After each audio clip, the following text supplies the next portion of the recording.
안녕하세요. 국내 테크 리뷰계의 광고 행태와 수박 겉핥기 리뷰에 지쳐 영원히 광고 협찬 없는 채널을 만든 미친 리뷰어 흑우협회입니다. 오랫동안 기다렸던 밸브의 휴대용 게임기 스팀덱이 우여곡절 끝에 국내 유저들에게 전달되었고 점점 스팀덱 유저들이 증가하기 시작했습니다. 판매처인 코모도의 어설픈 일처리로 스트레스 받은 분들이 많을 텐데요.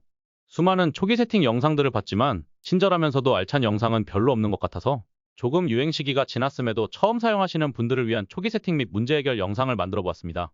더는 스트레스 받는 일 없이 제일 안전하게 스팀덱을 세팅하고 불량 점검 및 해결을 하실 수 있도록 잘 설명해 드리겠습니다. 시작 전에 안내드릴 사항은 절대 SSD 먼저 교체하지 마시길 바랍니다.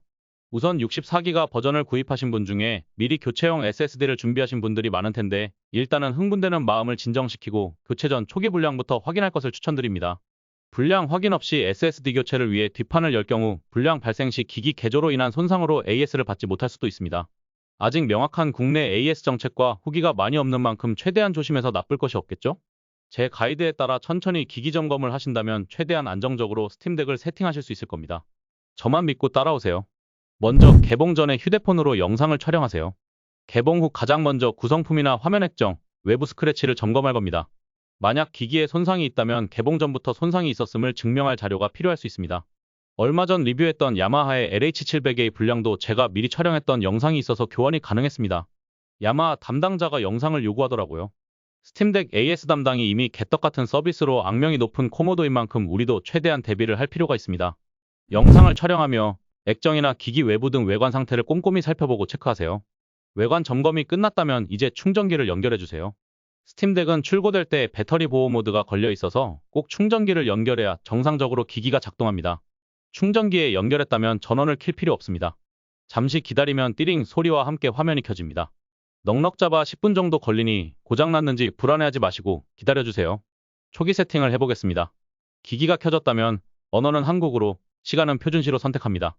그리고 와이파이에 연결해줍니다. 이제 2분 정도 업데이트 시간이 지나면 기기가 재부팅됩니다. 그리고 다시 7분 정도 업데이트가 진행되니 여유있게 기다려주세요. 이제 스팀 로그인 화면으로 진입합니다. 모바일에 스팀 어플이 설치되어 있다면 모바일 QR로 편리하게 로그인할 수 있으니 참고해주세요. 로그인을 하면 밸브로부터 선물을 받을 수 있습니다. 메인 화면 오른쪽 아래에서 특전을 수령해주세요. 튜토리얼 진행이 끝나면 이제 불량화소 점검으로 넘어갑니다. 불량화소 점검 방법을 안내해드리겠습니다. 메뉴에서 라이브러리 비스팀 들어가면 자동으로 크롬 설치를 묻습니다. 크롬을 설치하고 유튜브에 접속, 링크에 안내해드린 사이트에 접속하고 전체 화면으로 재생하면 불량화소를 체크 가능합니다. 불량화소가 있다면 불량화소 하나라도 수리 신청이 가능합니다. 다음은 SD카드 삽입입니다. SD카드를 구입한 유저라면 별다른 안내가 없어서 SD카드 삽입 방향이 헷갈릴 텐데요. 우선 SD카드에 프린팅된 면이 위를 보도록 삽입해주시면 됩니다. 스팀덱 커뮤니티를 보면 SD카드 삽입 후 불량글도 꽤 있어서 달각 소리내면서 잘 들어가고 인식되는지 살펴볼 필요가 있습니다. 이제 SD카드를 포맷해야 합니다. SD카드가 잘 삽입되었다면 설정 메뉴 시스템으로 가서 SD카드 포맷을 눌러주세요. 포맷이 되어야 정상적인 이용이 가능합니다. 자, 이제 상점 탭 상단 검색 버튼을 터치하여 밸브에서 만든 공식 튜토리얼 게임인 Aperture Desk Job을 다운받아주세요. 게임을 하면서 모든 버튼이 잘 작동되는지 스피커, 이어폰, 블루투스 등 기본적인 기능들이 정상 동작하는지 테스팅해봅니다. 기본적인 점검은 이제 끝났고요. 이제 많은 유저들이 겪는 이상 증상과 해결법에 대해 알려드리겠습니다. 우선 버튼 딸깍거림 증상입니다. 버튼에서 소음이 나는 증상인데 동작에는 이상이 없지만 예민하신 분들이라면 거슬릴 수 있는 부분입니다. 저는 L2 버튼에서 미세한 스프링 소리가 나는 증상이 있었습니다만 교환받는다고 해도 양품이 온다는 보장이 없어서 그냥 사용하기로 하였습니다. 스프링 소리의 경우 뒷판을 열어 스프링을 살짝 아래로 내리면 해결된다는 후기가 있지만 조치에 따른 예상치 못한 부작용이 있을 수 있으니 거슬리지 않는 분들이라면 그냥 사용하시는 것도 좋을 듯합니다. 보통 사운드를 재생하거나 이어폰 착용 상태로 게임을 하기 때문에 체감도 낮고 조작에는 큰 문제가 없기 때문에 썩 기분 좋지는 않지만 그나마 애교로 봐줄 수 있는 하자입니다. 다음은 아날로그 스틱 틱틱 증상입니다. 말 더듬는 게 아닙니다. 아날로그를 돌리면 특정 부위에서 틱틱 걸리는 소리가 나는데 처음에는 내부 선이 걸리는 것 아니냐, 나중에 기기 망가지는 것 아니냐는 등 논란이 있었지만 유저들의 확인 결과 기기 고장을 일으키는 심각한 문제가 아닌 아날로그 스틱 자체의 문제인 것으로 밝혀졌습니다. 조작에 문제가 없고 체감이 그나마 덜한 결함 중 하나라고 볼 수 있어서 예민하지 않다면 걱정하지 말고 사용하셔도 될 것 같습니다. 다만 소리가 거슬린다면 AS를 신청하거나 아이픽스의 사이트에서 아날로그 스틱 부분을 주문, 직접 교환이 가능합니다. 다음은 팬소음 문제입니다. 스팀덱은 발열 억제를 위해 두 가지 종류의 팬을 사용하고 있습니다. 델타팬과 화잉팬인데요. 해외 유저가 두 종류의 소음을 비교한 결과 화잉팬이 훨씬 조용히 돌아가서 유저들이 기기를 바꿔서 팬부터 확인하는 일이 벌어지기도 했습니다. 우선 델타인지 화잉인지 뒷판을 열지 않아도 확인할 수 있는 방법이 있습니다.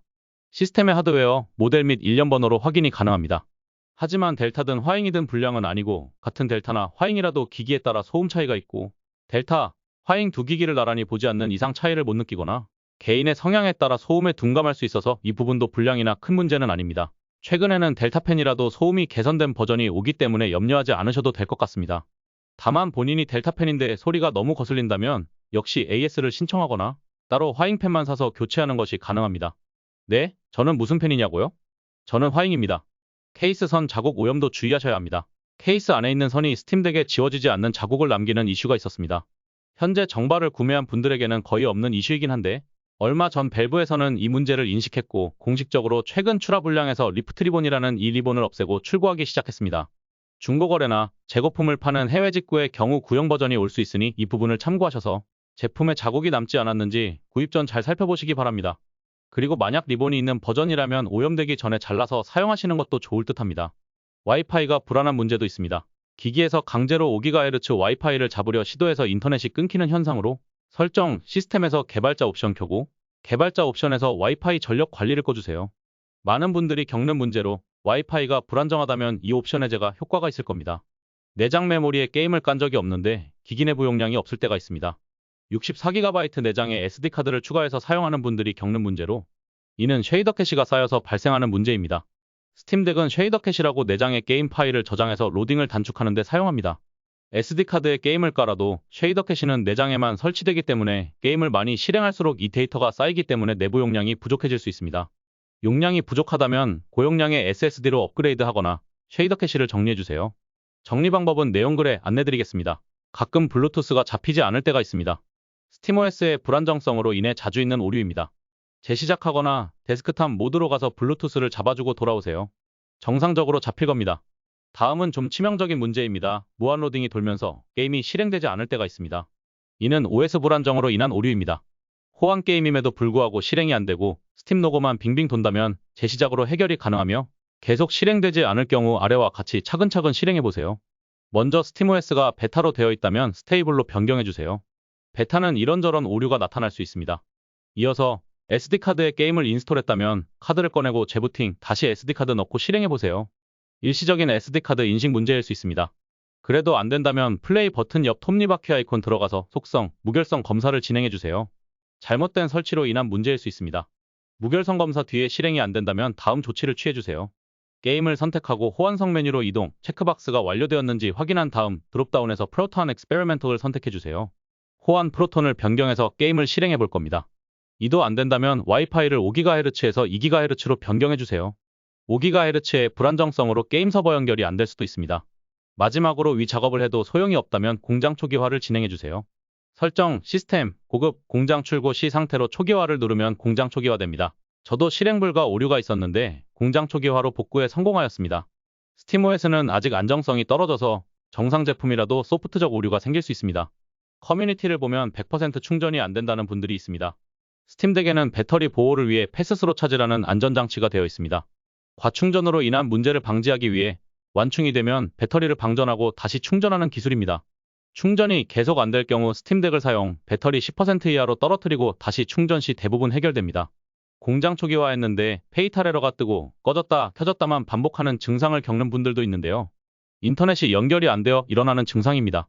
독이나 허브를 연결, 랜선으로 인터넷에 연결하거나 휴대폰과 C2C로 연결한 다음 테더링 옵션을 선택 인터넷에 연결해주면 해결됩니다. 아날로그 자이로 기능이 정상 작동하지 않는 분들도 있습니다.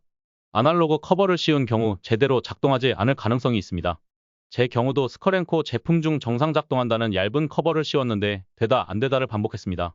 터치 자이로 기능을 사용하려면 커버는 벗기는 편이 좋습니다. 갖고 있는 충전기로 배터리 충전이 안 되는 분들이 있습니다. 코모도에서 정발 제품을 구매하셨다면 당연히 동봉된 PD 충전기로도 충전 가능하고 따로 주문하시려면 USB PD 지원, 15V 3A 45W 출력되는 PD 충전기 및 보조 배터리 구입하시면 됩니다. 20V는 충전이 안 된다는 이야기가 있어서 15V 출력이 되는 배터리인지 꼭 확인하셔야 합니다. 데스크탑 모드와 게임 모드의 전환이 오래 걸리는 분들도 있을 겁니다. 보통 64기가 버전을 사용하시는 분들에게 많이 발생합니다. SSD로 교체할 경우 전환 속도가 빨라집니다. SSD와 eMMC의 속도 차이에서 오는 현상이고 SSD로 교체해주면 해결됩니다. 다만 SSD인데도 전환이 느리다면 공장 초기화나 최신 스팀OS로 업그레이드를 추천드립니다. FSR이 적용 안 되는 분들을 위한 팁도 드리겠습니다. FSR은 더 낮은 해상도에서 업스케일링을 이용해서 더 좋은 화질을 내주는 기술입니다. 게임 내 옵션에 있는 FSR은 해상도에 상관없이 적용이 되는데 스팀덱 자체 FSR은 720p 이하로 게임 해상도를 낮춰줘야 적용됩니다. 따라서 720p 해상도로 게임을 하고 있다면 업스케일링이 안 되기 때문에 스팀덱 자체 FSR을 걸어도 적용되지 않습니다. 또한 자체 FSR은 강제 적용이라 게임과 텍스트 구분 없이 다 업스케일링하기 때문에 글자가 자글자글해지는 단점이 있습니다. 반면 게임 내 FSR은 텍스트, UI를 제외하고 게임 그래픽을 업스케일링 하기 때문에 글자나 게임 UI 자글거림이 없습니다. 결론을 내자면 인게임 옵션에서 FSR 지원 게임이라면 인게임 FSR을 사용하시고 FSR 기능이 없는 게임이라면 스팀덱 FSR을 적용하시면 됩니다. SD카드에서 SSD로 게임을 옮겼는데 게임이 불안정해지는 경우가 있습니다.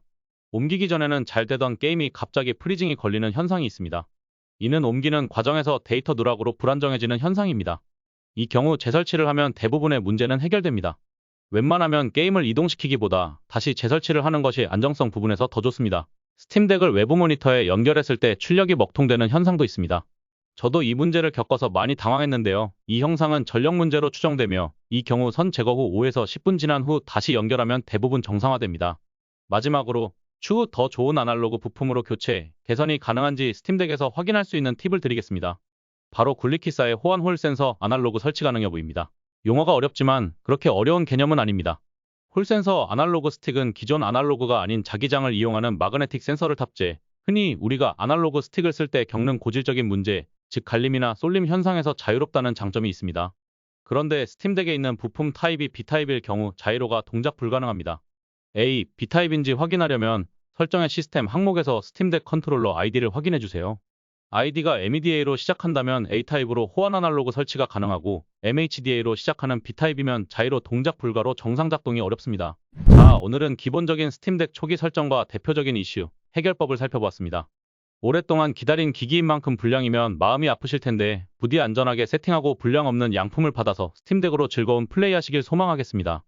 정보가 도움이 되셨다면 구독, 좋아요, 알림 설정 부탁드리고 이번 영상이 반응이 좋다면 앞으로도 스팀덱 관련된 유용한 정보를 계속 다룰 예정이니 기대해주세요. 시청해주셔서 감사드리고 이만 저는 물러나겠습니다. 은메디오스